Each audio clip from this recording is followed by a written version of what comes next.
কি ভাই, বিদেশ আসবা? তুমি তো কাজ টাজ কিছু জানো না, এলে আসা কি করবা? অনেকেই অনেক কথা বলবো, বুঝছো? দেখো, মায়ের পেট থেকে কিন্তু কেউ কাজ শিখে আসে না। তুমি এই জায়গাতে আসবা, দেখবা, আস্তে আস্তে সব কিছু তুমিও শিখে দেবা। বাসা যারা আসে শুধু তার কি বাসা শিখে আসে? বাসা কিন্তু শিখে আসে না। আয়সা এই জায়গার মধ্যে সবার সাথে কথা বলে, সব কিছু করে আস্তে আস্তে এটার সাথে এরা আন্ডারস্ট্যান্ডিং হয়ে পড়ে। এইভাবেই তুমি আসো, আয়সা দেখো, সবার সাথে বুঝো, আস্তে আস্তে তোমার সব কিছু হয়ে যাবো। এলাকাতে তুমি কিছু পারো না তার কারণে তুমি আসবা না, এরকম না। তোমাকে কোনো কিছু একটা করতে হলে প্রথমে কিন্তু শুরু করতে হইব। আর বিদেশ যদি তুমি করতে চাও তাহলে প্রথমে তোমার আসতে হইব, বুঝছো?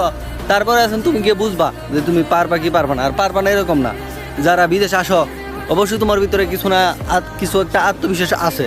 এই আত্মবিশ্বাসটা তোমার উপর সবসময় তোমার রাখতে হইব যে না, তুমি পারবা। এখন যদি তোমার আত্মবিশ্বাস না থাকে তাহলে কিন্তু তুমি হাইরা দেবা। মনে করো একটু না যাইলেই অনেক কিছু হয়ে যাবে তোমার।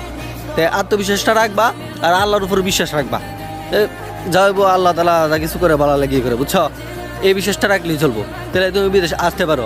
আর যারা মনে করো যে আসার আগে দিয়ে শেষ, যে আমি পারবো না, নিজের উপরে কোনো কনফিডেন্স নাই, তাহলে তোমার বিদেশ আসার কোনো দরকার নাই। তুমি দেশে থাকো, দেশে তুমি দেখো কিছু একটা করার লাগা।